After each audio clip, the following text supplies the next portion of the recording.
Okay, so I don't know if we were at first, we're like, should we collect the index cards? And then Sangha was like, we might not be able to read their writing or understand what they wrote. So maybe we'll allow a little bit of a chance for people to share.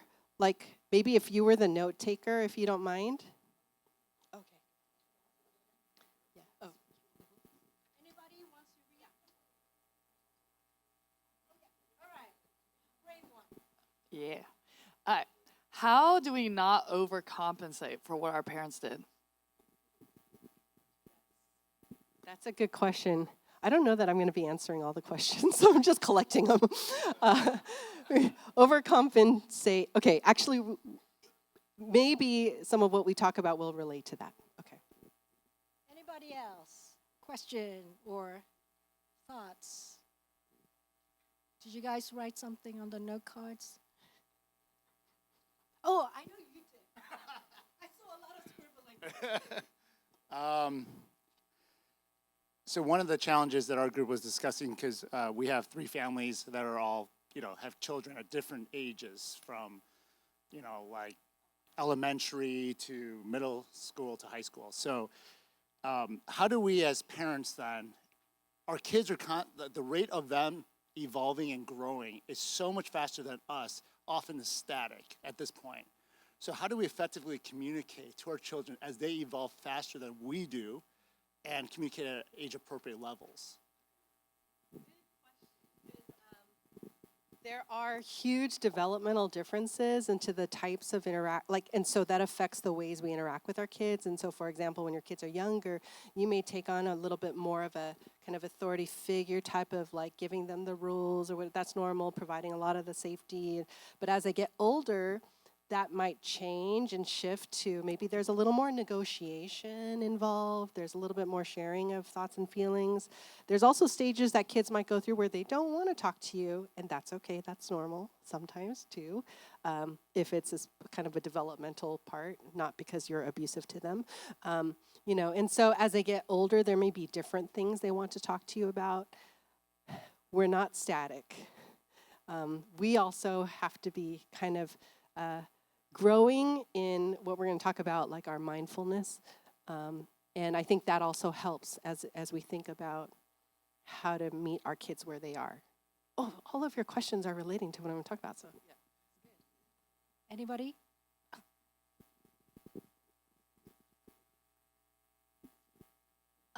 So the way that our family of origin affects us and the way that we interact with our spouse or our relationships as adults now, is it always mirrored of like how it was in the family, or is the impact like, can it be affected in the opposite way?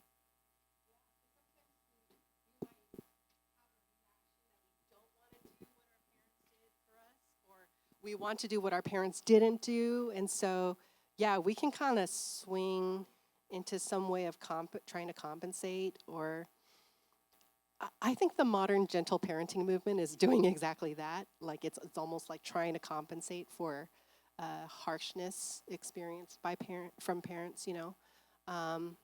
So yeah, it won't always look mirrored, but interestingly, the attachment styles will still be similar for the most part, right? And I think that's where being mindful can actually help us to interrupt that transmission of the attachment style. Because whether we're over-responding or under-responding, it's still transmitting. Yeah.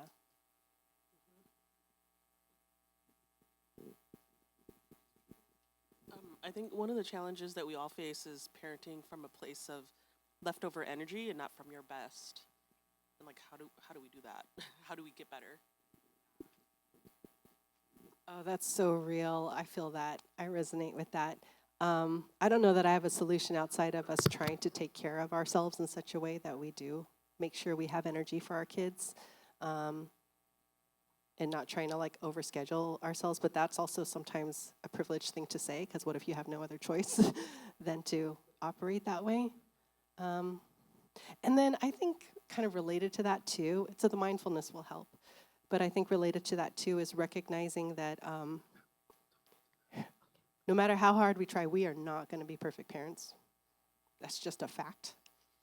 And so then how do we deal with that anxiety of knowing that we fail and that we're going to hurt our kids or not be there for them? And then we'll talk a little bit about that from in terms of like how God loves us. Anybody else?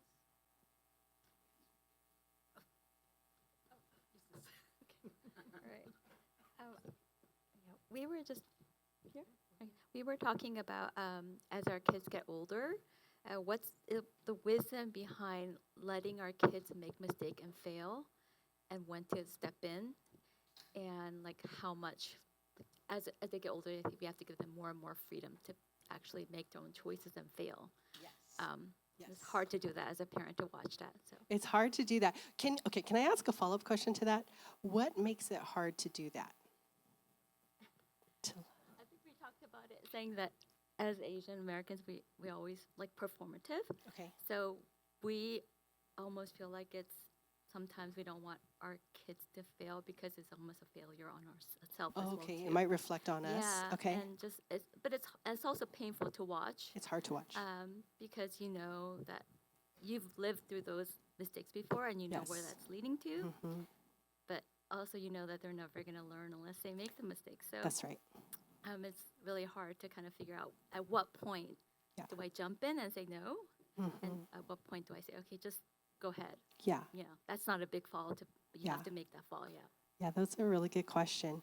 You know, I think there is a lot of wisdom and value in allowing our children to fail just because that's they're gonna experience all throughout life. And they need to know that they can fail and that they can come back from it. And they won't have the ability to learn that resilience or experience that resilience if they never have the opportunity to make mistakes. It's kind of like one of my friends said, I want, because we were talking about like, would you let your daughter date, like when she's in high school or something like that? And she said something like, I want my daughter to have a relationship even early on because I want her to have it while she's living with me so that we can talk about things. Because once she goes off to college and she has the relationship, I have less awareness of what's going on and being able to be there as a support for her. Similarly, like when I hope we can allow our children to fail while they're living with us, because it's going to be way harder if we're trying to be like all protective of them and then they go off to college or they go off into adult married life and they're failing and we're not there. They're already gone. And so I've met so many students. I teach mostly undergrad students. Oh my gosh. Some of these undergrad students, like, it's their first failure to get a C on an exam. And they're like so devastated that they can't like bounce back. And I have to say, and they might be like, no, this major's not for me or whatever. They're like, no, it's an exam. Like, you'll do better this time. Like, you made it. Let's see. Let's review your exam together and see what kinds of questions you got wrong and see how you can change the way you study or whatever. And so that's a really important life lesson. But it's hard because, one, we don't want them to misrepresent us. I'm going to talk about that. That means they're a narcissistic extension of ourselves. But also, two, it's painful. We don't want them to experience pain. But sometimes it's important that we allow that process to happen.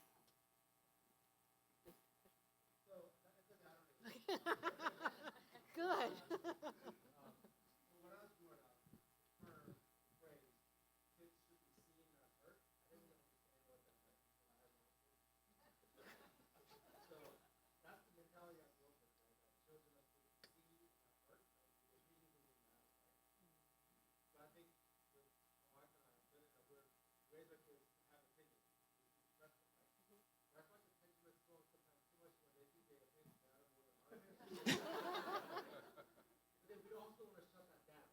Yeah.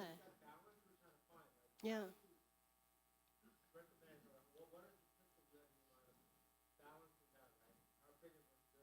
Yeah.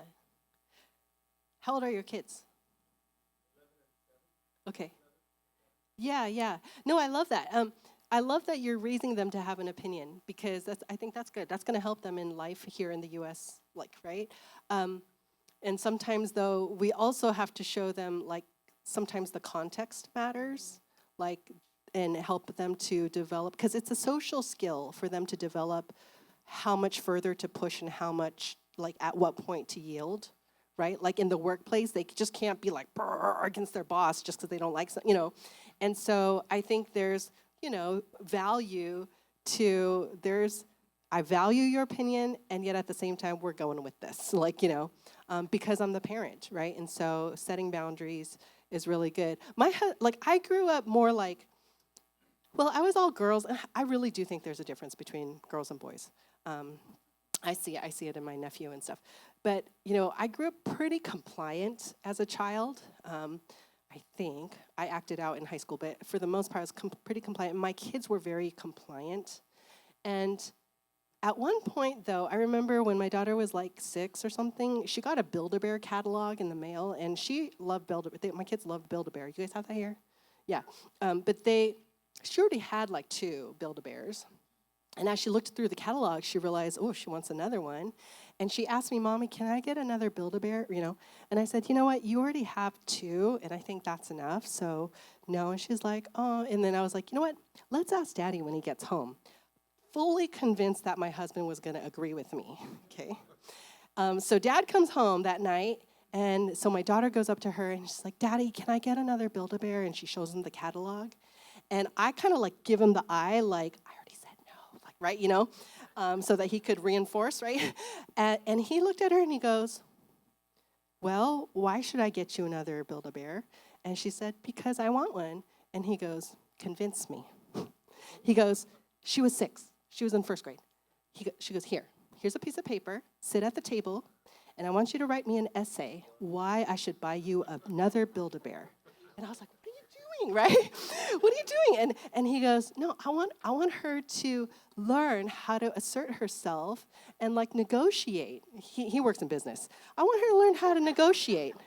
And I was like, actually, that's kind of genius. Okay, that's cool. Okay, so she sat there for 45 minutes, her legs dangling at the seat, and she wrote this essay, like a paragraph, on why we should buy her another Build-A-Bear. And it wasn't very convincing or compelling. It was just like, I want one. But the fact that she did it, my husband actually rewarded her with another Build-A-Bear because he wanted her to build this like negotiation skill. So my kids actually do negotiate things. And sometimes they get it, and sometimes they don't. Sometimes we're like, hey, I know you're trying for this, but this is the decision. And it's good. They learn context. Yeah. Other thoughts, questions, themes, insights, comments?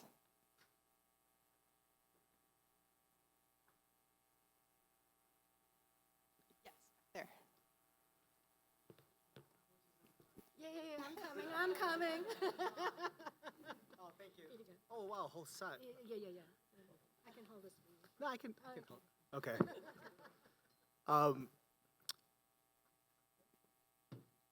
I'm trying to formulate the question exactly. Let me just try. I think the general question is, how much do we try to develop certain characters in our kid versus what they may innately want?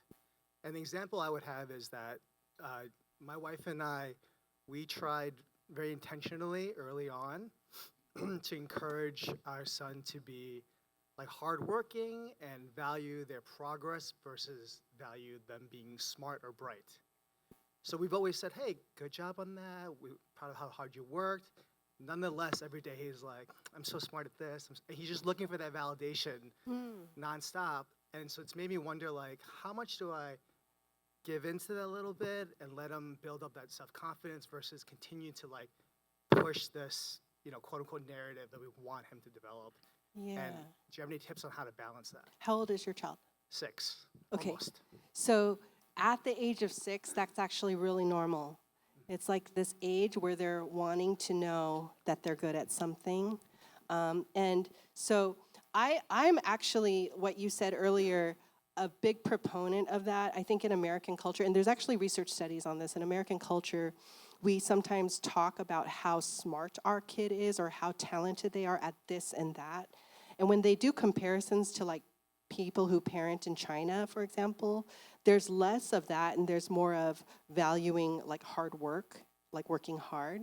And so when they do these like comparison studies, they have parents who tell their child, you're so smart at math, you're so good at this or whatever, and kids feel good about themselves in that way. And then there's another group of parents who say, you're such a hard worker, like we're so proud of you because of how you don't give up, okay? What they find is that when those kids grow up, the ones in this group that have been praised for hard work are less likely to give up when they hit challenges. And the kids in this group that are told they're smart at something, when they hit a challenge and they don't feel smart, they give up more easily and they say, I'm just not smart at that. And so I actually think it's very wise to not overly emphasize what your kid's talent or gift is or smartness, what they're smart at, but actually give them a lot of positive reinforcement for things like working hard, being able to bounce back when they fail, all of those things, because that actually helps them to be more resilient when they encounter challenging moments. Now, the flip side of that is you would think the same when it comes to internal character traits. Like, for example, does that mean I shouldn't tell my child, you're so helpful, right? Instead, oh, I really like the way you work hard at being helpful. When it comes to internal traits, the research actually is different, where it says, even if your child's not helpful, if you give them something and say, hey, can you help mommy with this? And then they, you know what? I love how helpful you are. And you praise and encourage like these character traits and positive kind of virtue things, they actually begin to internalize that and think, I'm a helpful person and try to act more in accord with this idea or perception that they're helpful. Wow, you're so good at sharing with your brother. Maybe they're not, but you caught it in a glimpse. Praise the heck out of it, because then they feel like I'm someone who's good at sharing and they, do that, right? And so it's interesting how like the research is different depending on what it is.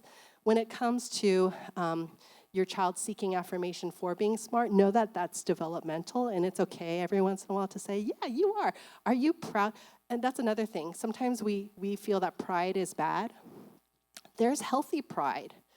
Sometimes pride is good, and even in the Bible, I can't think of the verse top of my head. There's examples of healthy pride, and then there are many more examples of unhealthy pride.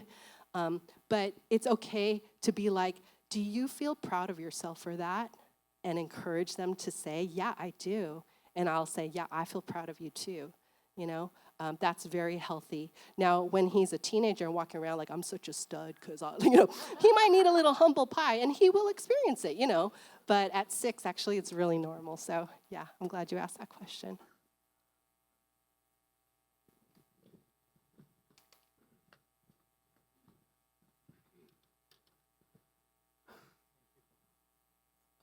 So we have a high school sophomore son. He's a very nice boy, very outgoing. But the one issue, the challenge that we have is that I think he is a little bit on the spectrum, a little bit. Like he misses the social cues a little bit. Again, like there's no intentions of rebellion, anything like that. He was always he loved read the books. So when he was young, it was time to go to church. You got to get ready, and when everybody's ready, and he's still reading books, right? And then same thing happened at school too. When he was like elementary school, and we get called and we go in, and your boy's good, but he's like when there's a break time, and then the teacher calls him to come to the class again, he's just reading the books. Or like everybody paid attention, and then he's like walking around in the back and tapping the the pens on the table, like not intentionally, but and one day we're coming back from soccer, and I'm talking to him, and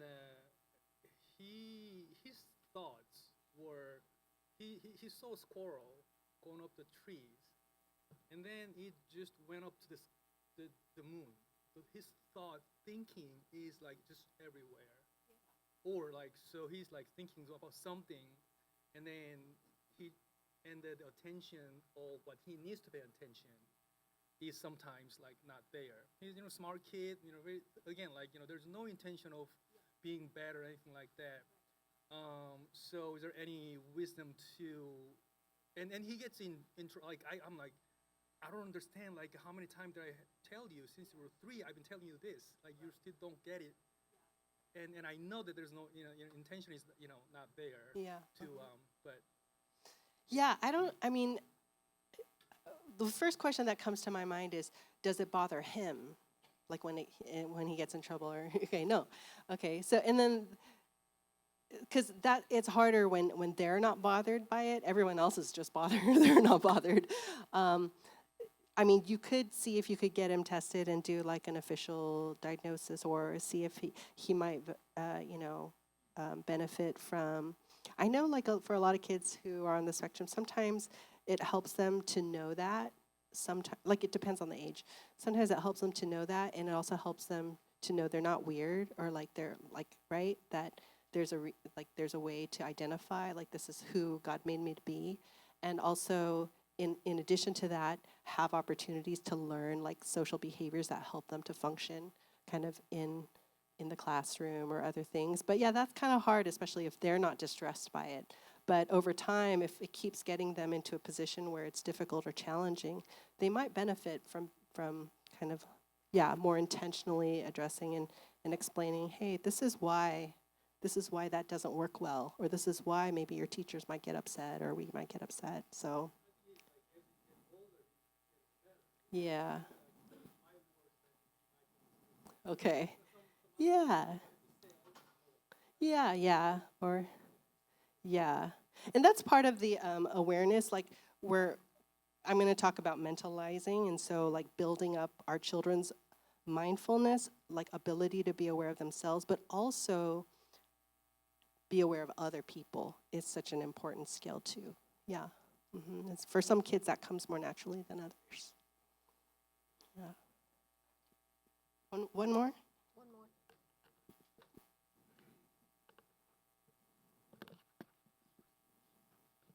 So our table talked a lot about code switching, Yeah. and so we wanted to ask, how do we help our kids appreciate our culture when it's not appreciated at school? Can you give more example of like a way that it might not be appreciated?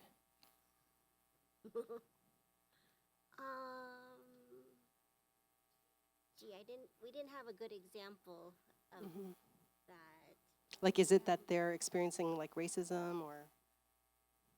It's probably microaggressions that I can't even Okay. form words for, but we can tell, some of that. And You can tell that they feel like ashamed of their own culture, or?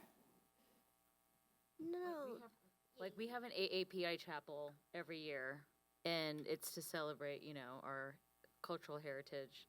And students don't sign up because they're afraid of getting made fun of. Oh. And what grade is this? This is a K-12 school, but we do it within our high school and middle school. That's hard. Yeah. Yeah.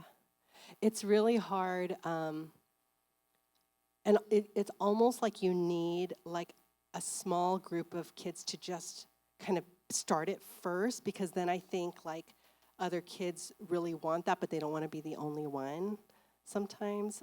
What's the word? It's on the tip of my tongue. But you almost need like this little kind of cluster to start it off. Is it mostly like a white school? Are they minorities for the most part? Yeah, that's hard. I grew up in a mostly white kind of context, and the place I experienced Asians the most was at church, right? And so for a lot of my life, I kind of lived sort of like a split life. Second, kind of more white over here, more Asian over here. And I would say I had Asian friends in high school, but as I went into college, I started gravitating towards even more Asian communities. And then it was in grad school, I kind of ventured back out into more. So I think developmentally, we talk about the development of racial pride, like in your own, like for your own race. And, people's journey in that can look different. And oftentimes, actually, in high school, and then in college where there's more diversity experienced, that's when they might actually start to kind of like shed some of the sort of internalized shame of that, like as they meet other people who feel more proud of who they are as Asians. And so, yeah, I don't know that I have a great answer for you now, but know that that's kind of a journey or a process that can sometimes take a long time, and often we see it sort of playing out in college and in young adulthood especially. Yeah. Mm-hmm. Thank you so much for all your questions. I don't feel like I'm the expert on all of them. I'm answering like I'm trying to be, but there's so much we learn from each other too. And so maybe as you guys were listening to some of your, church members, maybe if you have a good word of encouragement for them or something, maybe you can follow up. So what we're going to do in our remaining time is there is way too much on the topic of parenting to kind of do justice to it in like an hour. And so that's why I think I kind of went with, let's go a little bit more meta with this. And this is why it can apply to people who are not even parents in this room. But we're going to start with this idea that, like in the scriptures, I've been doing my Bible reading lately in the Kings, like 1st and 2nd Kings.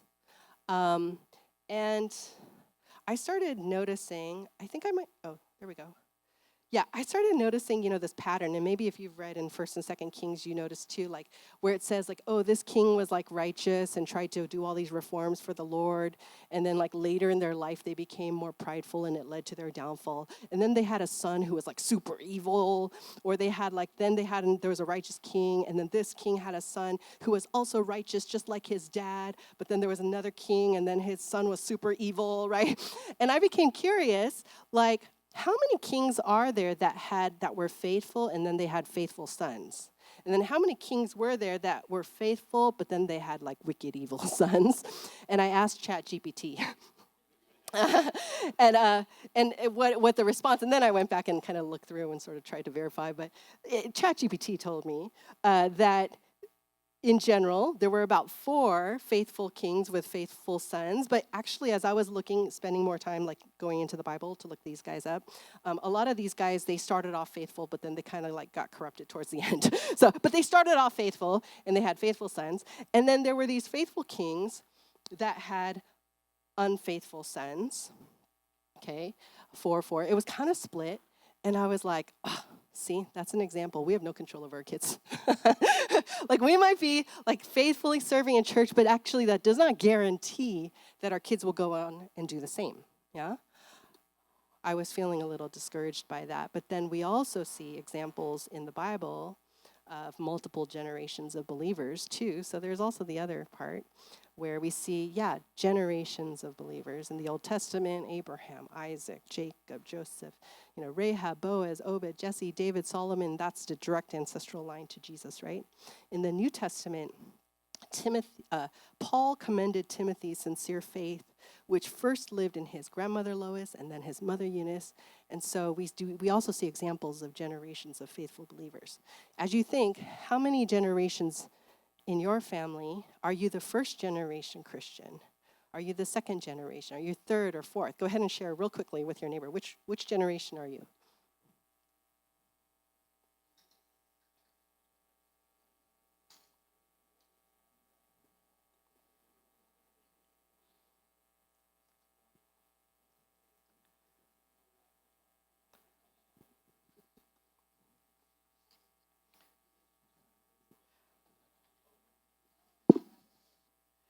So even though we can't control necessarily the outcome, the Bible gives us a lot of instruction and tells us to do certain things. For example, in Proverbs, you might be familiar with the verse, train up a child in the way he should go when he's old, he will not depart from it.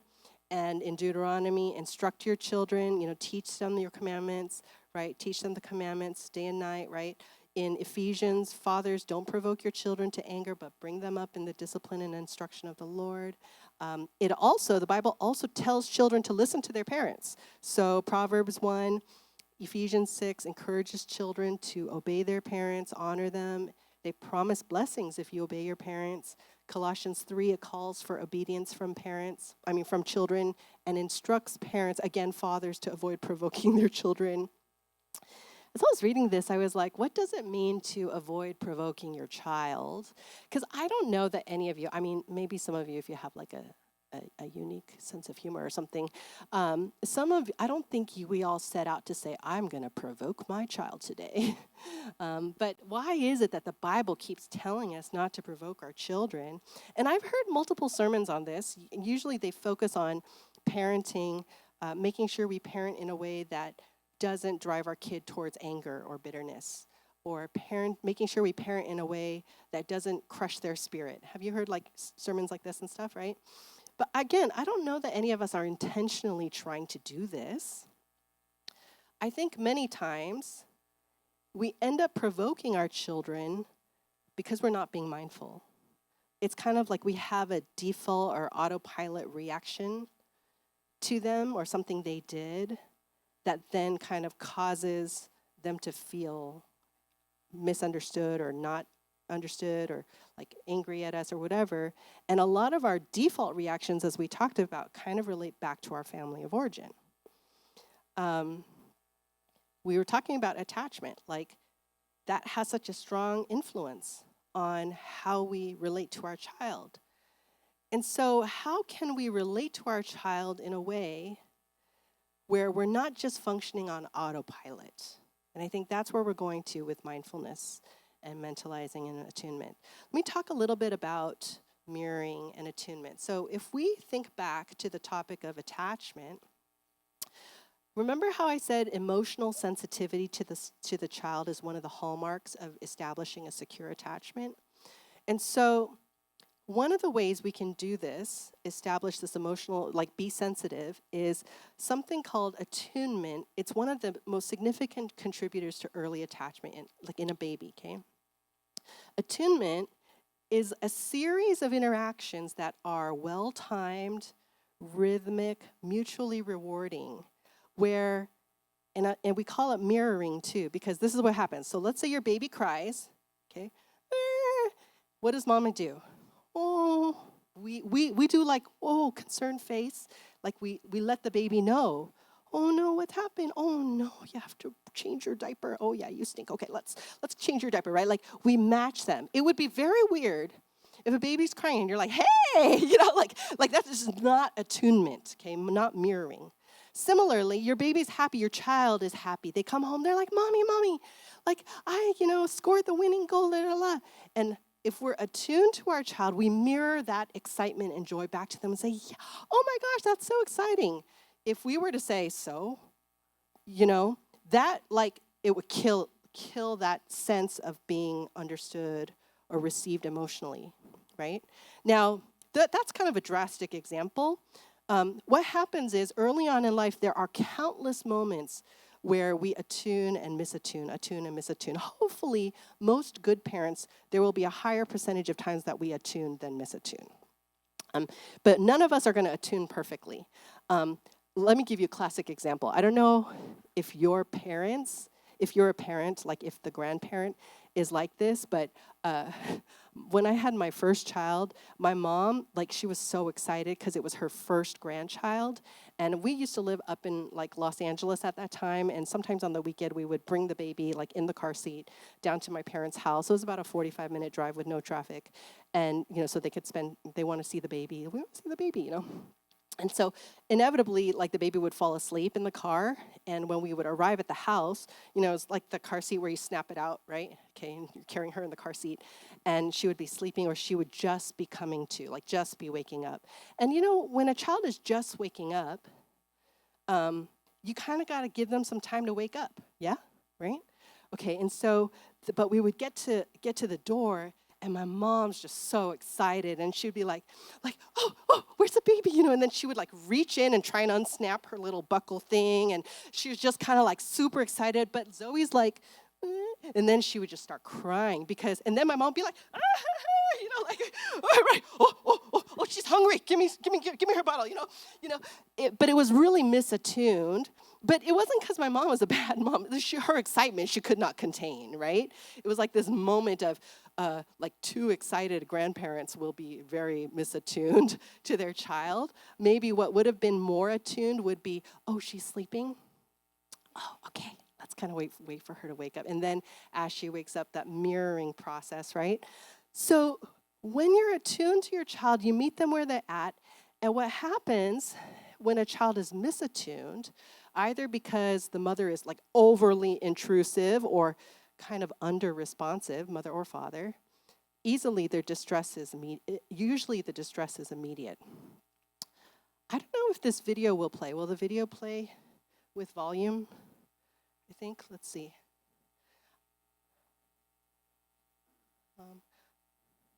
Is there volume on this?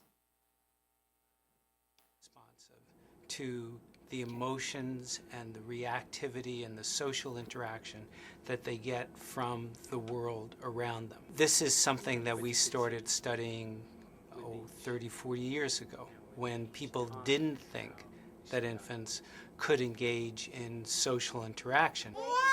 In the still face experiment, what the mother did was she sits down and she's playing with her baby who's about a year of age. I'm my good girl. Oh. And she gives a greeting to the baby gives a greeting back to her. Yeah. This baby starts pointing at different places in the world, and the mother's trying to engage her and play with her. They're working to coordinate their emotions and their intentions, what they want to do in the world. And that's really what the baby is used to. And then we ask the mother to not respond to the baby. The baby very quickly picks up on this. And then she uses all of her abilities to try and get the mother back. She smiles at the mother. She points because she's used to the mother looking where she points. The baby puts both hands up in front of her and says, "What's happening here?" She makes that screechy sound at the mother, like, come on, why aren't we doing this? Even in this 2 minutes, when they don't get the normal reaction, they react with negative emotions, they turn away, they feel the stress of it, they actually may lose control of their posture because of the stress that they're experiencing. Okay. I'm here. And what are you doing? Oh, yes. Oh, what a big girl. It's a little like the good, the bad, and the ugly. The good is that normal stuff that goes on, that we all do with our kids. The bad is when something bad happens, but the infant can overcome it. After all, when you stop the still face, the mother and the baby start to play again. The ugly is when you don't give the child any chance to get back to the good. There's no reparation, and they're stuck in that really ugly situation. Okay, so Babies this young. yeah, I think so. You see in that video, how many of you have seen that before? Okay, yeah, good. We see example of the mirroring. I love how they put the camera on the mom and on the baby too, because you can see exactly like the minute the mom's face turned still, it's like the baby knew right away. God has actually wired us for relationships. Like he has made us, I mean, it's not, God himself is a relationship. He's a Trinity, right? And so we're kind of wired to be relational in that way. And when parents attune to their child, we don't do it perfectly, but the good, the bad, and the ugly, hopefully it's not ugly. Hopefully there's enough moments of attunement, and even when we misattune, we're able to come back around and correct it. And when you have that, actually that produces like the seed for a child's ability, one, to be aware of what their own emotional state is, and two, to begin to be aware of other people's emotional state. Mentalizing, it produces so that kind of attunement produces the seed for mentalizing. Mentalizing builds on this mirroring and attunement and refers to the ability to understand and interpret your own and others' behavior in terms of their underlying mental states. And so being able to say, what's going on in my mind and in the other person's mind? So if a caregiver has consistent attunement, it helps the child to learn to make sense of their inner state and also begin to learn other people's inner states. Actually, Mentalize, that was Ed Tronick. He does, like, he's so famous for that experiment. Dr. Peter Fonagy, who's actually a British or Hungarian-born British psychoanalyst, he's out in London. He talks a lot about mentalizing as being curious, being flexible, being empathetic, assuming people are complex. And when you're not mentalizing, it's being reactive, like autopilot, or rigid, assuming the worst, misreading their intention, right? So for example, let's say you and your spouse are arguing and your partner withdraws. And a mentalizing response or a non-mentalizing response would be, see, look, she doesn't care. That's a non-mentalizing response. A mentalizing response would be, okay, I wonder what's going on in her that she needed to withdraw. Maybe she's feeling overwhelmed. Maybe I need to give her a little bit of space or time, okay? Let's say that you're with your child and your child just like slams the door in your face. A non-mentalizing response like, what, how dare he, he's so disrespectful. A mentalizing response would be, okay, I wonder what's going on in him that he did that. Maybe he's feeling really frustrated and he doesn't have the words to express that. I don't know, okay? It's being curious and wondering what's going on in the other person. Basically, it's a fancy word to say, like, we're trying to put ourselves in the other person's shoes, right? And what we know from the research is that mentalizing, if we're able to do that well with our children, it does help to promote secure attachment. When parents mentalize, kids feel seen and understood. When we mentalize with our partner, they feel seen and understood. When we don't just react and we don't assume the worst, but we really try and kind of understand where they're coming from, this strengthens marriages and relationships. And couples who do this are better at conflict resolution and staying emotionally connected. This is what I said, we're going to focus something on more, like a little more meta, right? Like how we don't overcompensate. Let's go to the next one because this is going to finish it out for us. Mindful awareness. So if you want to improve your mentalizing ability, I would say the biggest thing you can do is just slow down. I think that's the biggest thing. If you want to improve your mentalizing ability, is just kind of slow down before reacting. If you have the opportunity and the capacity for it, you can also check assumptions. Like instead of saying, oh my gosh, like she just doesn't care, it could be something like, you know what, like this is what I'm assuming, but maybe checking in and saying, okay, what does this mean when you're doing that, right? Okay, but the biggest thing you can do is slow down. Actually, this reminds me, let me give you an example of a time when my husband and I completely failed at mentalizing with our child. I'm not there yet. Okay, I'll get there. Okay. Mindful awareness. Let's go to mindful. Mentalizing, sorry, I'm losing my place.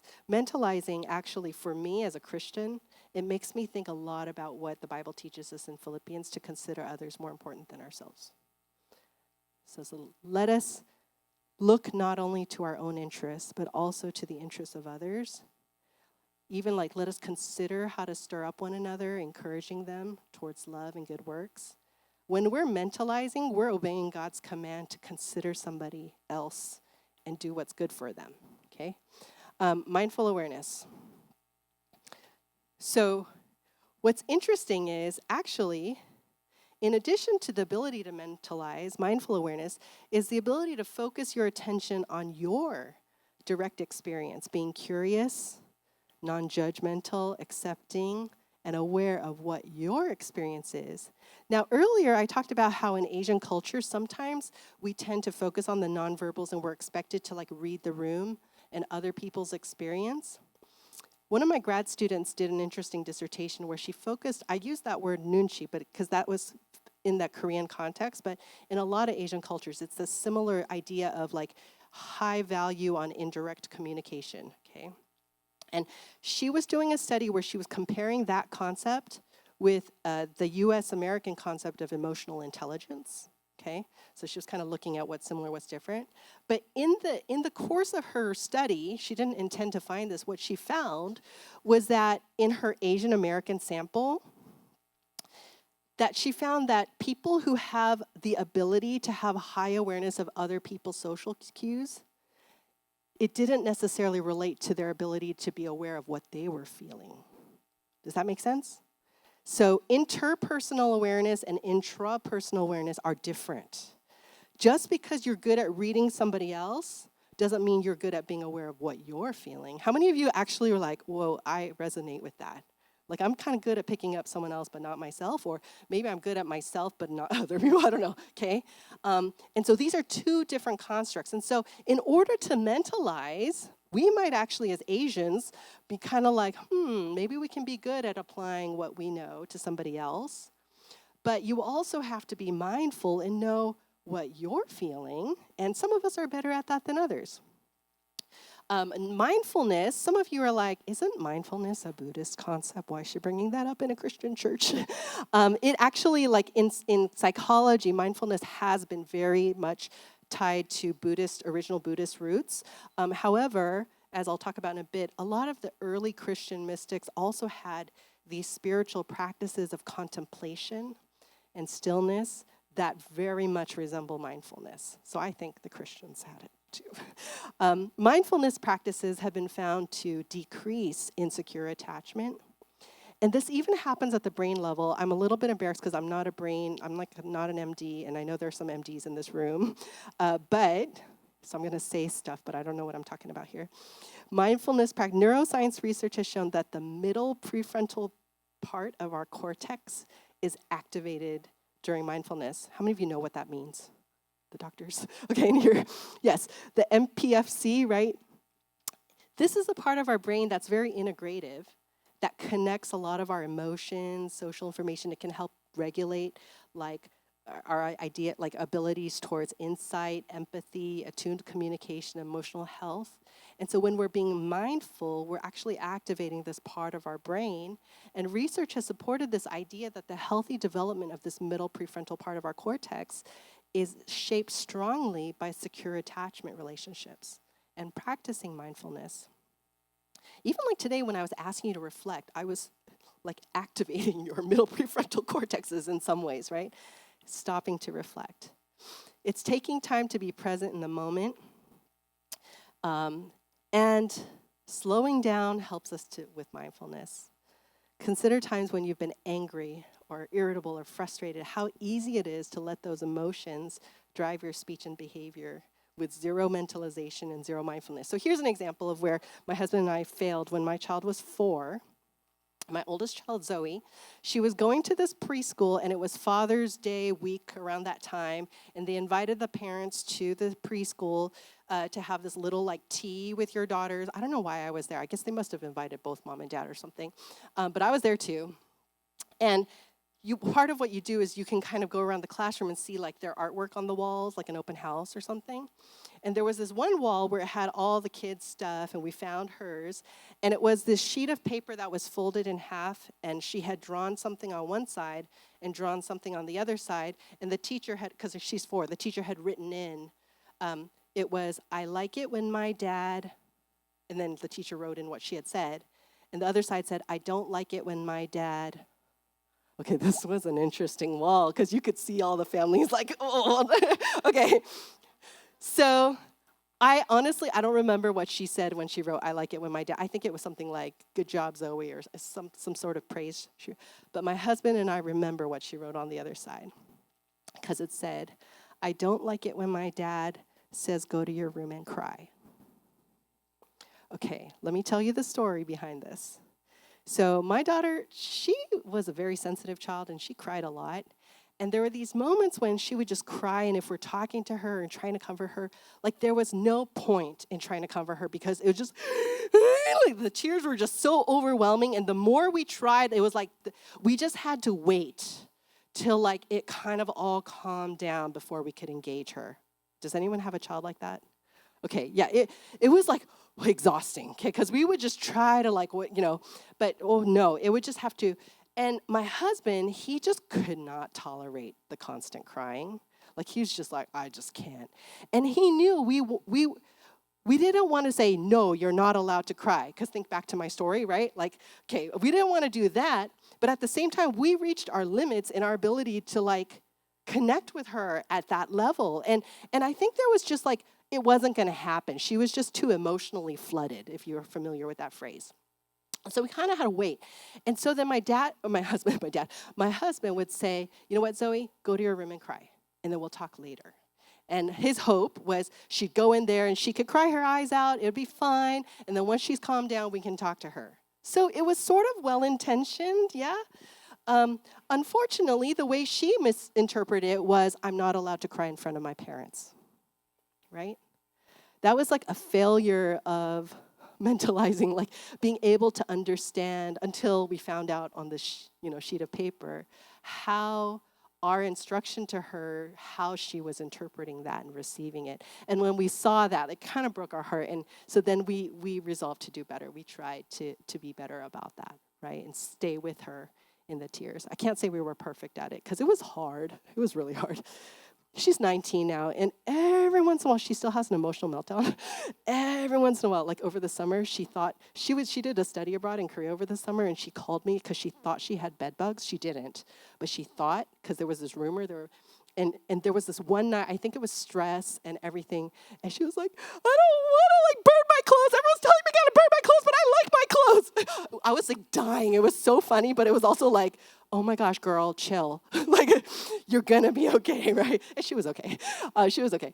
But that's like every once in a while, this meltdown, okay? But if you think back to my own experience growing up, my mom had a hard time, for whatever reason, sitting with me in my emotional meltdown.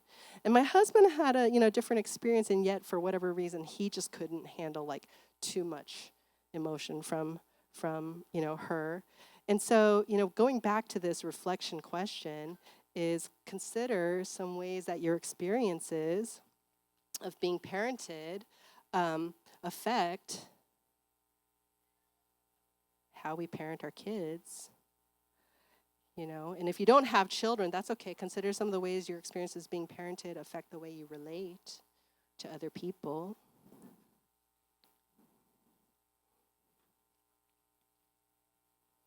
I'll give you 2 minutes to just kind of jot some thoughts down.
When we're mindful, whether we're mindful in the moment or after it happens and we realize, oh, what we've done, I think this can help disrupt this tendency to just pass down family of origin experiences, like from generation to generation. And sometimes we want to pass down the good things, but sometimes the bad things. It just helps us to be mindful of that.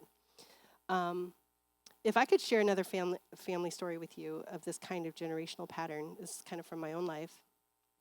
My dad, as I mentioned, he passed away about 13 years ago. He was disowned by his father, so my grandfather, in a very rather dramatic fashion, I would say, when he made a decision to pursue ministry full-time. So this happened when I was in middle school. There's a lot of details to the story I won't get into, but when I say dramatic, I'll say my grandfather was a very wealthy man who he was a Korean man but lived in Japan, and he had already disowned, my dad was the second son. He had already disowned the eldest son when the eldest son did something that made him mad, and he just cut him off from the family. And then my dad was actually pretty compliant and obedient to my grandfather's expectations. But when I was in 6th grade, my dad he was in business, but he started attending seminary, and he really felt like God was calling him into full-time ministry. It resulted in him planting a church when I was in 8th grade and doing ministry full-time from that point on. And so when my grandfather found out, he was really mad. He was not Christian, And so the dramatic part was he had my father fly out to Hawaii, because, Japan, and then from Japan to Hawaii and California to Hawaii, meet halfway. And he met up with him in the hotel and gave him this blank paper to sign. And my dad just signed a blank piece of paper. And it was symbolic of just giving up any rights to his inheritance. My grandfather said, "You are no longer part of this family." And from that point on, I never saw my grandfather again. He lived until his 90s, but we never reconciled with he never reconciled with my father before his death, even despite my parents' efforts to kind of reach out to him and stuff. So in this way, my dad actually was someone who had a very big impact on my life. He wasn't perfect, but I did look up to him so much, and I respected him so much for his faith and things. And he was very loving with it, with us and stuff. And he wasn't perfect, but he was there. And so he planted this small immigrant church. And, growing up as a pastor's kid, I served at the church a lot. My sisters and I did, in the kids' ministry and things like that. And, when I was in grad school, so I was in my mid-20s, I was still serving at his church in children's ministry. And I was so spiritually burnt out. There was nobody my age at the church. So I would go to church, teach the little kids, and then eat the Korean soup they gave us, and then head back home. And then I had grad school, so I had to study, and and there was no one my age at the church. Most of the congregation was Korean-speaking, middle-aged, older adults, and then the little kids.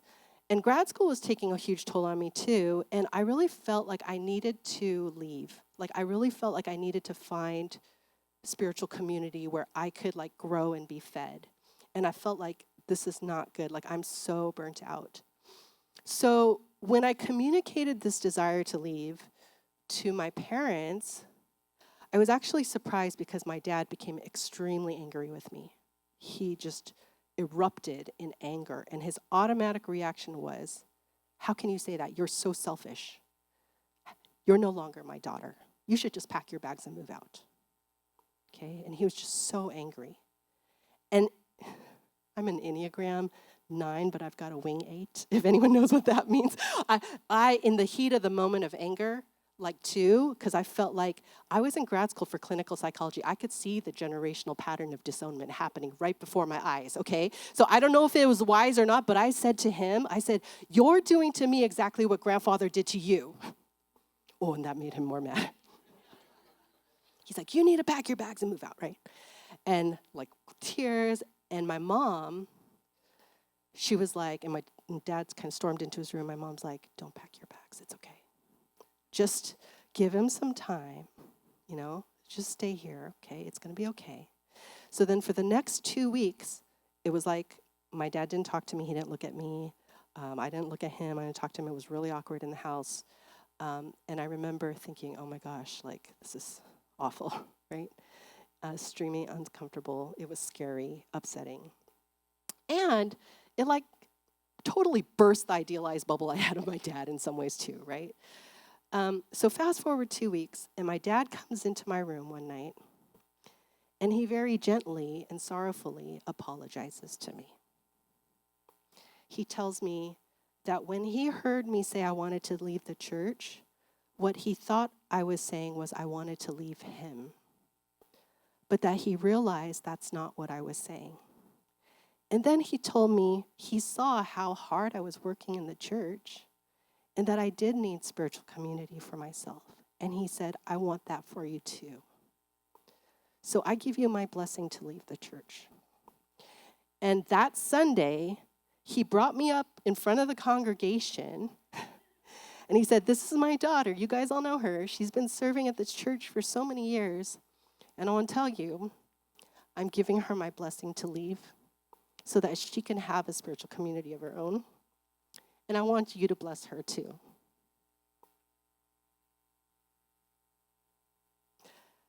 I don't know what happened in those 2 weeks before that apology came. But it was clear to me he was breaking a generational pattern of sin right in that moment. He was also exercising mindfulness because he said, this is how I heard it. Like he was aware of how he had interpreted that default reaction. And he was mentalizing how it was impacting me, right? And in this context, like he was aware when I felt like you wanted to leave me, and even like just the social awareness, like that's going to dishonor me, like it's going to make me look back, and I think that's why he was like, I want you to know I'm blessing her, you better bless her too, right? Like, right? He was able to reorient and recognize that was his automatic reaction, and I imagine he wrestled with God about it too. And ultimately, he acted in a way that demonstrated that he desired my good and he desired a preservation of our relationship. Thomas Aquinas, 13th century Dominican friar and theologian philosopher, conceptualized love as consisting of two components, desiring the good of the other and desiring union or connection with the other. When Scripture tells us not to provoke our children, it requires us to mentalize. It requires us to be mindful of the state that they're in and how something we say or do is likely to land on them. It's a consideration of the other, much like Philippians 2:3-4. We're told to consider others more important than ourselves and look to their interests. I think what's incredible is that the Bible testifies to how God is mindful of us. That word is used in the Bible. Psalm 8, the psalmist praises God and is in awe of the vastness of creation and why God would care about us. When I look at the heavens, the work of your fingers, the moon and the stars, what is man that you're mindful of him? And the Son of Man that you care for him? Psalm 144 says, O Lord, what is man that you regard him? Or the sons of man that you think of him? Job 7, what is man that you make so much of him and that you set your heart on him, visit him every morning and test him every moment? There's so many passages in the Bible that tell us that God is mindful of us and that he's intimately aware of what's going on in our lives. Psalm 139, you're familiar with this. O Lord, you have searched me and you know me. You know when I sit and when I rise up.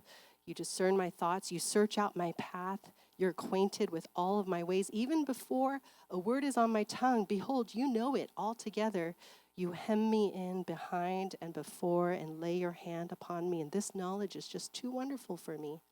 So God knows us. He fully knows us, even more so than we know ourselves. Because at the end of that psalm, at the very end, verse 23, the psalmist writes, search me, O God, and know my heart, and try me and know my thoughts. So the psalmist is like aware, I don't even know myself that much. Help me to know. Tell me what I need to confess. Lead me, right? Sometimes in our best efforts at mindful awareness, we're going to fail. We're going to hit our limitations. But I want to encourage you to know that you are fully known by God. And guess what? He loves you. He desires your good, and he desires relationship with you. Did you know that God not only loves you, but did you know that God rejoices over you? Okay, this verse blew my mind. Zephaniah, the Lord your God is in your midst, a mighty one who will save. He will rejoice over you with gladness. He will quiet you by his love. He will exult over you with loud singing. Did you know that God sings over you? Where we resisted love, or where we acted selfishly or ignored God's nudges. And we don't do this in a condemning way. We do this honestly and gently in God's mercy. We say like, oh, God, I know I shouldn't have said that when I said that. Like, I really messed up there, you know? And then we look towards tomorrow. We ask God's grace for the coming day. What challenges do you anticipate? Where do you want to grow in love? Oh, gosh, tomorrow I have to speak at this 4 Points church, and I'm really nervous about it, God. Would you give me grace for that, right? So these kinds of contemplative practices, they've shown the ability to, one, facilitate a secure attachment to God, and keep in mind how intentional it is. And we can't do it when we're like multitasking. This is impossible. Like, you have to slow down to do this. Like, I can't do this while I'm watching K-drama in the shower, right? Like, I need to like quiet, retreat, like into my car or something. My car is a good place to retreat sometimes, away from my kids, in the garage, okay? How can this look in relation to parenting? When you've had a difficult interaction with your child, you can actually press pause.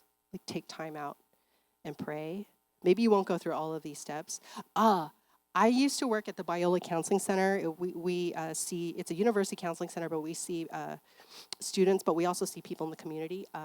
And I used to do therapy there. And there was this grad student that was coming in for therapy. And she was a single mom, 3 kids, had a pretty dysfunctional family background. And her oldest child had a developmental disability. She was a single mom, and she was like full-time student. And she would sometimes talk about like how just like a crazy day at home where her kids were all acting out. She just felt overwhelmed. Whoa, it convicted me so much. This is where we learn from our clients too. She talked about this incident that happened, and her boys started like beating up on each other. She was just overwhelmed. She was beside herself. She didn't know what to do. And I said, so what did you do? She said, well, I went into my bedroom, and I locked the door, and I put my hands in the air, and I sang a worship song to God. She's saying, I love you, Lord. And once she kind of calmed herself down, then she went back out and dealt with her children, right? She was so intentional about just pausing and saying, I need your help, God. I can't do this, right? So we can do this, whether in our marriage, with our children, at work, in our close relationships, slowing down, that mindful awareness, inviting Jesus in. These types of spiritual disciplines in general bring a lot of intentionality into our spiritual development. And I think it really helps to minimize our likelihood that we're going to provoke our children or provoke our partner or something. And in doing so, we also are facilitating a secure relationship with God. Being mindful, what's my stuff? And what's my child's stuff? Some of what I've been talking about today, actually, there's this book. Some of you have already told me you're familiar with this book by Dr. Todd Hall called Relational Spirituality. He's a colleague of mine at Biola. It's such a good book. I read it this summer. It's so good. I highly recommend you read it if you're interested in this type of stuff, where he kind of goes really deep into like attachment stuff, and way deeper than what I've given you. But one thing I really like about his book is he talks about sanctification. You guys know sanctification, right? This is like the process that God has us in lifelong to help transform us to become more like Jesus. So in his book, and he's focusing on relationship and how relationships can be the means by which God facilitates sanctification in our lives. And he says how when we grow to be more like Jesus, we end up growing in our ability to be lovingly present with other people. Loving presence. Like Jesus was lovingly present. Like, I don't think Jesus had default autopilot reactions that he regretted later. He was always mindful. He was aware of himself, and he was aware of the other person, right? And as we grow in our ability to be lovingly present, actually tomorrow I'm going to talk about what that might look like in community, like in a church body. But like today, as we're talking about it more in our intimate relationships with our spouse or with our kids or, close friendships, I believe we can grow in our ability to be lovingly present by intentionally slowing down and practicing this mindfulness and inviting Jesus into that practice. That's why the psalmist was like, search me, O God, know my heart, test me and try my thoughts. And in doing that, God brings to awareness the areas we need to grow. I think my dad probably did that in that 2-week period. Like, God, what is it that is pissing me off so much about my daughter right now? What is it that it's like this question, whenever you hit like this place of crisis or whatever, the question should be, what is the opportunity for spiritual growth in this moment? What might God want from me in this time? Whether if it's just to slow down, listen for his voice, or if it's to change my behavior, apologize, or something like that. So in the remaining time, because I think we're doing really good on time, I thought maybe we could just do a really quick, walk through the steps together, where you'll just pray quietly to yourself, but I'll kind of just guide you through. And if you want, you can kind of jot any notes in there, and then we can wrap up and maybe we can have more time for questions. But let's start, if you go back to that Ignatian Examine page, and let's just become aware of God's presence. We invited Jesus into our time together earlier today, and I think he's been faithful.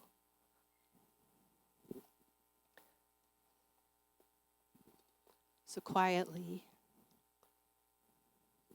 you can give thanks. Whatever's sticking out to you, go ahead and give thanks for. You can write it down too if you want.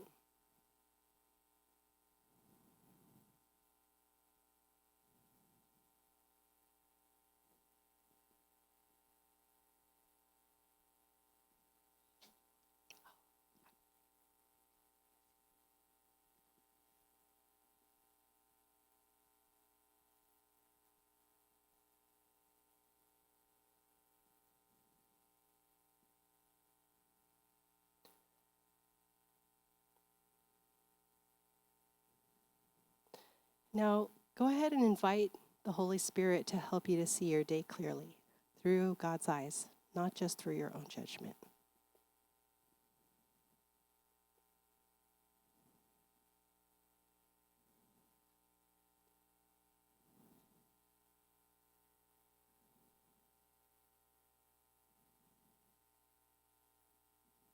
And sometimes when you pray and you can allow there to be silence. You don't have to fill up all the words. You could pray and just wait for God to respond. Maybe he will and maybe he won't. That's okay.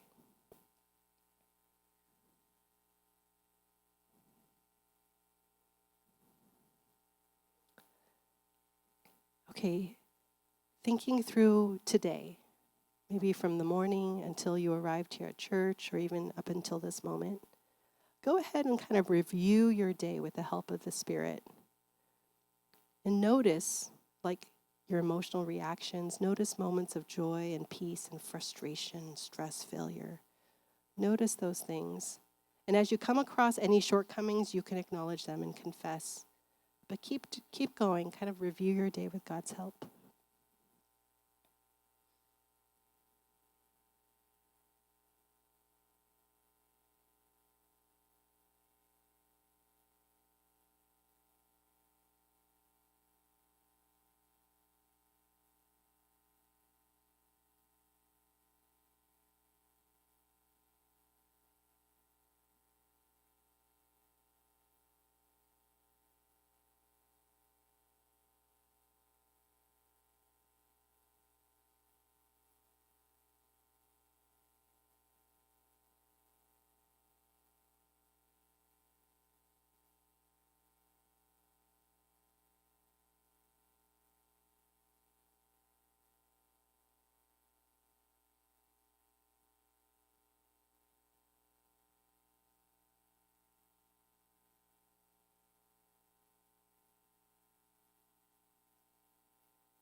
Were there areas you resisted love or acted selfishly or ignored something God was nudging you to do? If so, confess those things gently, knowing God loves you. He's so merciful.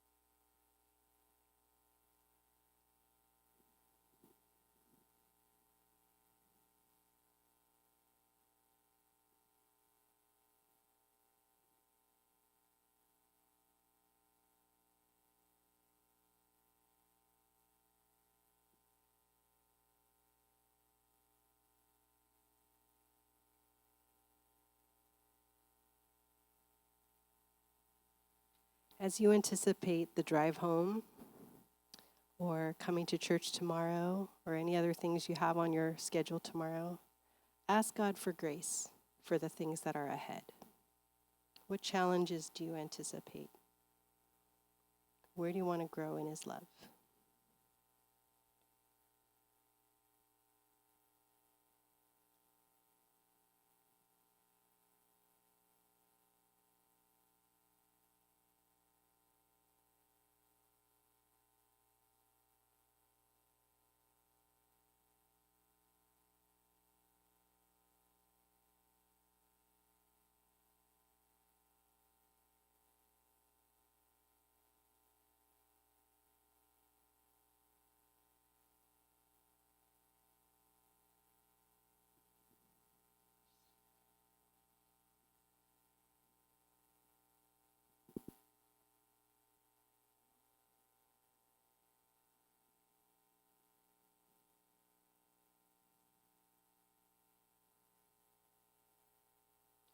Okay, we went through that really quickly, but let me say a word of prayer right there for you. Lord, I trust that you heard the prayers, the mindfulness. You're aware of all the thoughts going through our minds. And for some, it was kind of easy to do this exercise, and for some of us, it was really hard actually to focus and concentrate. It's so easy to be distracted. Lord, I pray that you would help us to learn how to quiet our hearts, to still our thoughts so that we can more intentionally engage with you every day in brief moments throughout the day. And especially in moments when we're prone to automatically react. God, would you give us the grace and mercy to be able to slow down when our child is just acting in ways that make us upset, or when our spouse acts in ways that kind of trigger all of our hurt and insecurities. Or whatever relationships we're in, I pray that you would help us to learn how to be mindful. And Lord, that you would use these relationships, the positives and the times we mess up, because we're going to mess up, as a means of sanctification in our lives. Grow us in our ability to be lovingly present with one another.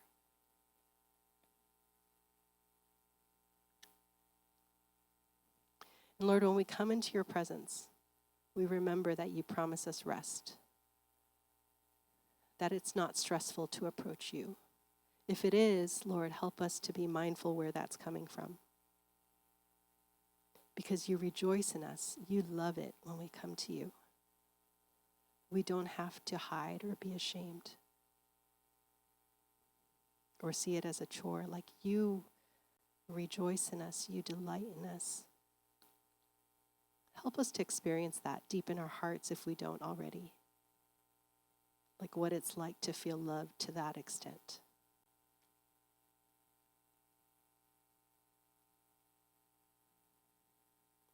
Thank you for your love for us. We pray this in Jesus' name. Amen. You know, I want to end with this encouragement to you. It's just reiterating what I already said, but God loves you. He's mindful of you. He knows what you experienced growing up. He knows all your family trauma, all of that. He knows the current state of your relationships. He knows what you did that was really not nice this week. He knows the good and the bad, but he still loves you. His love is not conditional, whether you feel it's that way or not. His love is actually steadfast. The Bible says his mercies are new every morning. He rejoices over you. He exults over you with singing. Like, imagine what song God made up with your name on it, right? What would it be like for us to relate to other people, to our spouse? I don't know if I got there. Yeah. What would it be like for us to parent or relate to our spouse knowing we are that loved? And I'm not saying what would it look like to parent your children knowing God loves your child. We've heard that a lot, right? Like, no, God loves your child more than you do. Okay, we know that. But guess what? God loves you too. He loves you just as much as your child. What would it look like to parent coming from a place that you're so loved by God, or to relate to your spouse knowing you're so loved by God? Well, that's my encouragement to you. I really, really pray that this will be a church that knows deep at a level, we'll talk about tomorrow, a level that surpasses knowledge, what it feels like to be loved, so we can be freed to love other people. All right, so that's the end of my stuff, and we're at 8:36, and so we do have time for some questions. Yeah.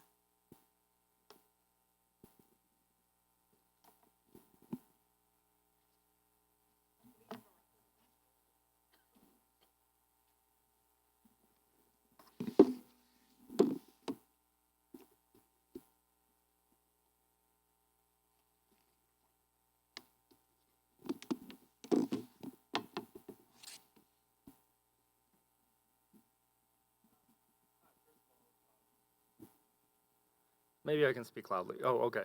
Well, first of all, thank you for all of this. This was so helpful. I'm not sure if this is a fully formed thought, but here goes.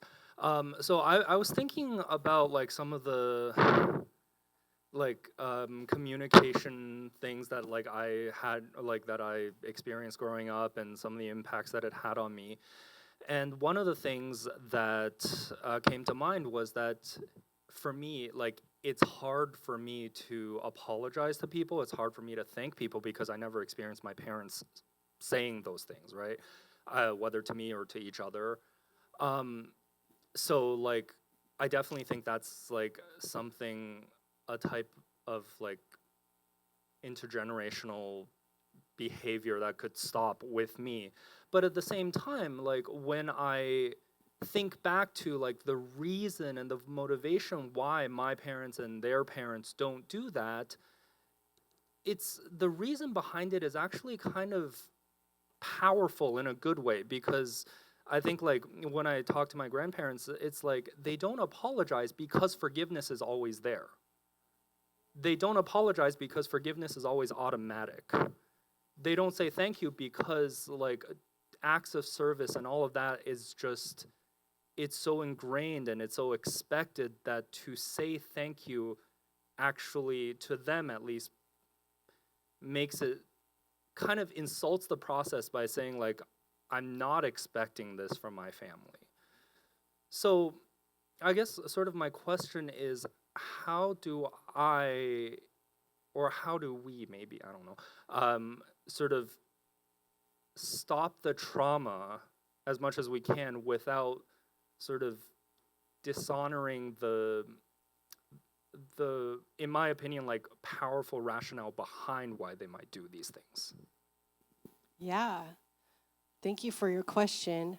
I think the thing that comes to mind for me is, okay, so they might say, we don't do this because forgiveness is always there, but will it benefit or help that person to feel more loved, to actually say thank you or I forgive you or apologize when we've hurt them? And my guess, because you use the word trauma, my guess is yes. Like, maybe you experienced it as like, oh shoot, like, but then the rationale for it was, well, it's always there. But the Bible actually is very clear that we are to forgive one another. And you're saying the forgiveness is always there, but the Bible also says we confess our sins to one another. There is something about speaking what you need and what you've done And then in turn, I forgive you. I won't hold it against you. And I think that's actually very biblical. And I think in some ways we can look to those scriptures. And if the forgiveness is always there, that should make it an easier process, because we don't have to fear that we won't be forgiven. We can trust that we can approach, kind of like the Bible says, we approach the throne of grace with confidence, right? And so I would say that I love how you're like, this is something that this could stop generationally with me. Because if you're mindful of something you need to apologize for, then you can obey what God commands us to do by initiating that repair in that relationship, and or offering forgiveness if there was like a mutual kind of hurt or pain. And in so doing, we're obeying what God commands, but also in so doing, we're looking to the interests of the other before our own too. We're also considering what would be helpful for that other person. And I think lots of times when we do express thanks, because it says in the Bible we should always express thanks to God. And if God expects us to express gratitude, I'm sure he's created us in ways that we appreciate when people express gratitude to us too. So yeah, I appreciate your question. I would say, let's still do it. Yeah, and be mindful. And I think it's a powerful insight you have, like that you didn't experience that. And so this may be like new territory for you, but what you do actually can change generations ahead. That's really powerful. Yeah. Can I just offer something? Yeah. Because I think I agree with everything you say, but I think, Abby, what you reminded me of is love languages, what you talked about. And I think even thank you, like your, parents were saying they don't like to say the word thank you, but it's the acts of service. Like the love language that they display is different. And of course, like verbal is important, but then it reminded me of apology language as well. Gary Chapman talks about that, and there's some nonverbal apology like languages as well. So Yeah, thank you for bringing that up, because actually that reminds me of, so going back, we're always going to go back, when you're talking to a psychologist, like you're always going to go back attunement. Because, okay, when you recognize someone's love language is not words. So let's say your mom doesn't apologize to you, but she cuts you fruit and brings it to your room and leaves it at your door that night. Okay, that's what my mom would sometimes do. She didn't apologize to me, but she would bring me, and I knew it was her peace offering, right? And I would have liked to hear an apology, but I accepted that was her expression to me. So we can express that, and we can connect. This is what she's doing with what I'm receiving, and I will surrender my demand for an apology because I love my mom and I know this is where she's coming from. With my kids, I will apologize to them because I know I'm capable of it. I'm a psychologist, I better know how to apologize, okay? Right? But going back to attunement, when our kids, your kid falls and they cry, because they fell and they hurt their knee or something like that. Okay. I don't want to say good parents, but parents who are pretty good parents, normal parents, typically, what you could do, not all parents do this, but what you could do is, oh my gosh, what happened? You fell down, you hurt your knee. Okay, why do we want parents to do this? They're mirroring the child, because what it's doing is it's connecting the child's emotional state with the situation that caused it. And what that does is it creates a connection between their limbic system and their cortex. It helps form this ability to say, I'm feeling this way because of this. Okay? And we actually want that. It builds emotional skills in kids to say, why are you crying? And just don't cry. Tell me why you're crying. Oh, I can see, because your friend did that to you and that really hurt your feelings. And what that does is it connects the child's feeling with an explanation for it, and it strengthens their ability to, one, be mindful of their own emotional state, but also begin to do that for other people. And so in the case of love languages, this may be a stretch, but when I see, my husband, like I said, he's not a strong words person, but he's an acts of service person, and I love that about him. And I can say, I see the ways you love me when you brought me that coffee today. Thank you for doing that. And what it does, it connects like what he did with what he meant, which was, I love you.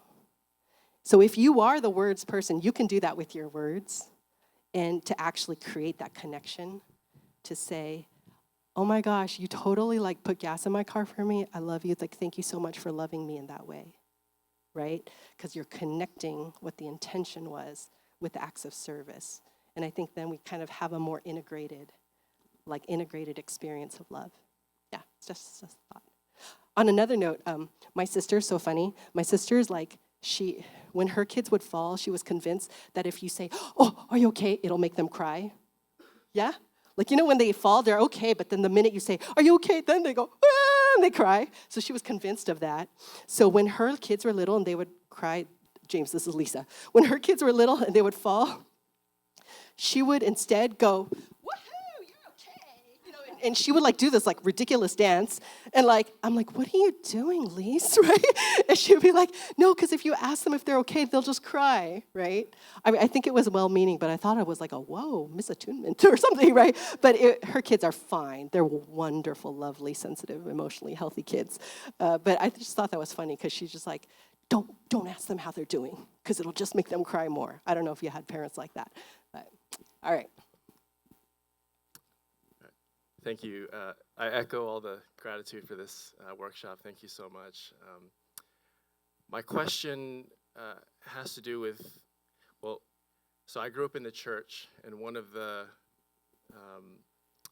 themes that I heard often from the pulpit, not at 4 Points, but one of the themes that I was inundated with was this idea that emotions or feelings will betray you. And so don't listen to them. Don't be led by your feelings. Don't trust them. And so I'm wondering, and then in the mindfulness world, I think there's a side of it where it can be very cerebral and very cognitive. And kind of in this spirit of loving presence, how can we sort of reconnect our mind with our body in a way that we can honor our emotions but not be, overwhelmed by them? And then I guess part B to the question is, can you speak to the men in the room about this issue? But in the sense that I think for a lot of men, myself included, when I start to think about how emotionally devoid I can be, or my inclination is, and when I catch myself in that, it makes me feel really anxious. And so I think a lot of us feel anxiety when we start to interrogate how to undo that. So if you could just speak to that within this topic of relational Thank you for spirituality. sharing that. I'm formulating some thoughts. I think, historically in the church, we've been taught to sort of not trust our emotions. I resonate with that. And yet, I think in the Bible, God clearly, He created us to experience emotions. And Jesus, and I'm going to talk a little bit about this tomorrow, Jesus experienced emotions and He paid attention to them and He expressed them. But we do have to be mindful not to let our emotions kind of carry us away, because there is an element of I don't like when people say facts over feelings. I don't like that because I feel like it's sort of very an unhealthy split. But I think we're actually emotional and we're rational. We're both. And I think sometimes when the emotions sway us, it can be in the direction of lies and not truth. And I think that's where we kind of have to be on guard with our emotions, to kind of make sure that we're, there's that verse, capture your thoughts. I forget how it goes, holding our thoughts captive, right, to Christ. And to the men and the anxiety you may feel. Okay, I don't know what you guys in the room experience, I really don't know, and how comfortable you are with emotional expression. I work with a bunch of psychologists, so I work with men who are very in touch with their feelings, But then my husband is not so much sometimes. And so then sometimes when we're doing conflict resolution, it's hard for him. Like he just goes from like, he just goes straight to mad.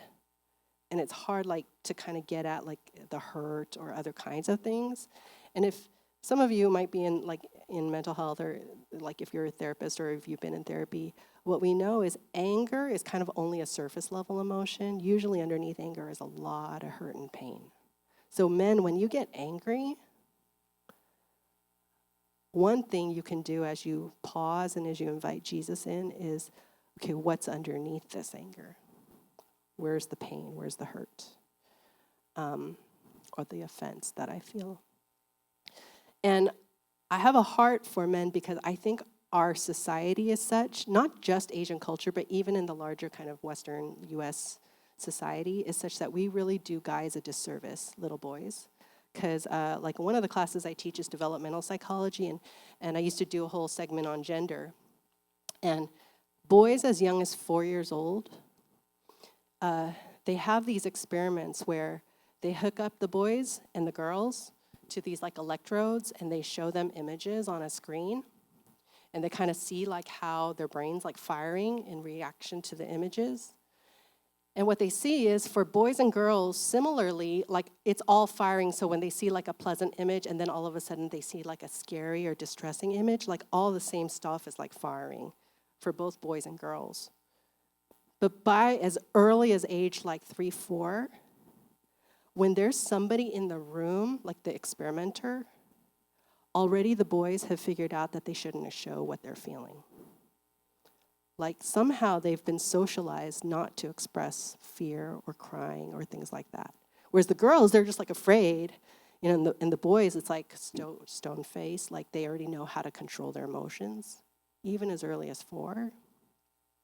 Another exercise they do is they have these experiments where they have parents, usually moms, in the room with their sons and daughters, and they have them, like they give them a prompt and they have them talk about like a hard part of their day.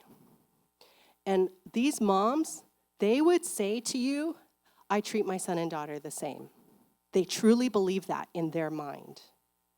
But when you see them actually on video, when their daughter tells them about the hard day they have, the mom says, oh, how did that make you feel, you know?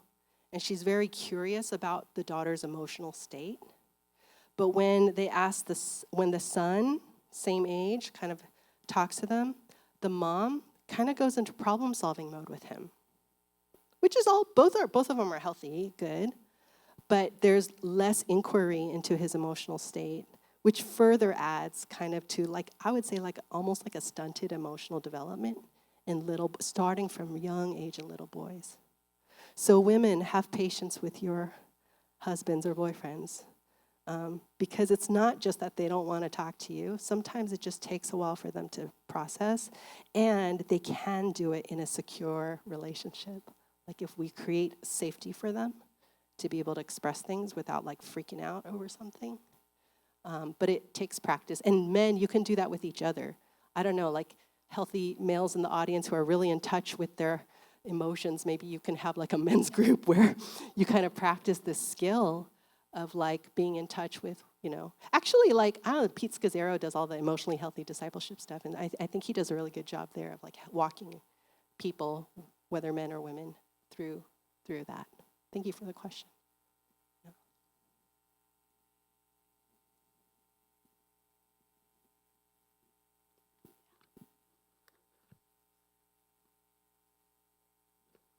So you mentioned about your daughter crying. Yeah. And that was one of the things that you guys corrected. So how did you guys correct that? Well, we'd never told her, go to your room and cry again. We didn't use that phrase with her because we knew what it triggered in her. For my husband, he still couldn't be in the room when she was freaking out. And so it was kind of more sometimes like it would be me, like just sitting and not trying to talk to her, but just trying to be present as she kind of calmed down and like, you know, letting her cry. And but honestly, sometimes I couldn't either. Sometimes I just didn't have the bandwidth. And I remember your question about like sometimes I was just too tired. I couldn't do it. One thing we realized with my daughter, look for patterns in your kids. Look for patterns. This will help you a lot. because we started to notice most, as she grew up, not when she was a little kid, but as she grew up, most of her meltdowns happened after 10 p.m. when she herself was tired. I think she kind of lost the ability to regulate her emotions because she was just exhausted, right? And so when we started realizing that, we're like, you know what? We would just kind of try and comfort her and say, you know what? I think maybe you should get some rest, right? And usually 9 times out of 10, the next morning she was fine. She was okay. And we could talk about what happened and she could do it without being emotionally flooded and stuff. And we started to realize, and we actually helped her to realize that. Like, we've noticed this in you. What do you think?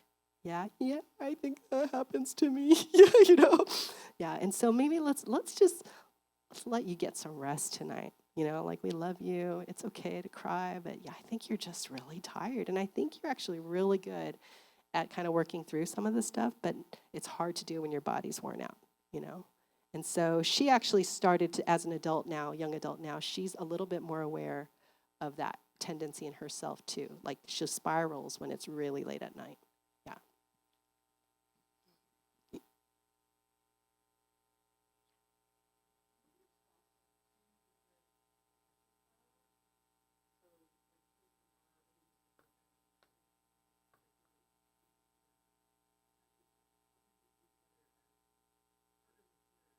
Yeah. Yeah. If we have like if my spouse and I have different like insecure attachment styles, how do we kind of come together? This may feel like a cop-out response, but with the Lord's help, like I think with God's grace, and also I'm going to talk a little bit about tomorrow, but making sure we're in community with other healthy people, I think is huge. And I think as we become more aware and also as we relate with other people who have a different way of responding, it helps us to learn how to do it. And I think over the years, both my husband and I want to believe that we together are growing towards a more secure style together as we engage in community with other healthy people around us. Yeah. Mm-hmm. Yeah, question.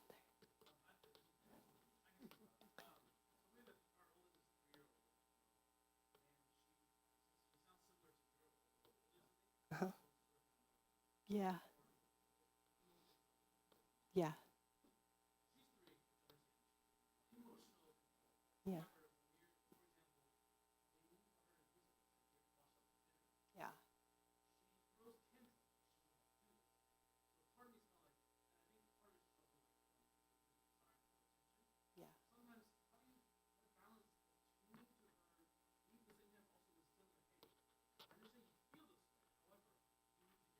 Yeah. Mm-hmm. Yeah.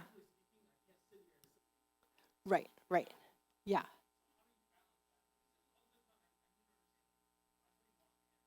Yeah. Yes, yes.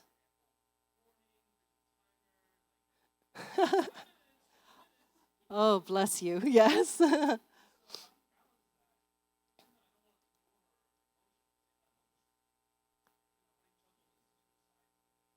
Yeah, and I don't know that this response is going to be like great because some of you are going to be like, no. Like, I think it's really good to have like firm boundaries with our kids, like, and not in like a yelling or fearful way, but like you said, hey, I understand you're upset, but we just got to go. And it's kind of like I don't know that I would say this, but like, you'll survive. Like, you will. And so sometimes it, like with a child who's 3, it might be like literally, okay, I've given you the warning, like, we really have to go now. And it might be like you kind of helping her, or you like literally picking her up and putting her in the car, And some people might not like it, but here's where I would say, like, you don't do it in a harsh way. It's just like, hey, this is the boundary. It's firm, firm but gentle, right? That's easier said than done. I don't know about you guys. Like, I don't know that sometimes it's more out of anger or frustration that I do that. But when they were little, but it was like, hey, we need to go. And also, one thing I will say what my husband and I tried to be really good about is if we say something, we really try and make sure we follow through with it. Like no empty commands or no empty words, because we felt like that would kind of confuse them, or they would come to realize, she didn't really mean it, you know? So if we said, hey, 10 more minutes of TV and that's it, like we really tried to stick to that, just so that there was this consistency, and that created a sense of safety for them, like because they know that mom means what she says. And so as much as you can, like if you use like, when you discipline your child, like if you use like some kind of timeout or taking away a privilege, right? That can be very effective, especially if you have children who are about 6 and older, like removing a privilege can be very effective. I'm not a huge advocate for spanking, and that's like a whole nother talk, but, or timeout if your child is younger. I think one of the biggest mistakes parents make when they do timeout is they don't do it effectively. And they might leave their child in timeout for like 20 minutes. Did you know you're supposed to do timeout the number of minutes your child's age is? So if it's a 3-year-old, it should be 3 minutes. Like, boom, that's it, right? And so I think mean what you say and say what you mean. Don't let anything like really drag out and confuse them. But yeah, I think it's okay to set some firm boundaries. I'm all for that. That helps the child feel safer in the end, even if they're unhappy with you. And that's the thing. We have to be able to survive their anger with us. Like, we can get angry with God, and he can survive it, and he can love us right through it. So we need to actually do the same with our kids. Let them be angry with us and know that we can survive. It's not going to crush us as parents. Yeah.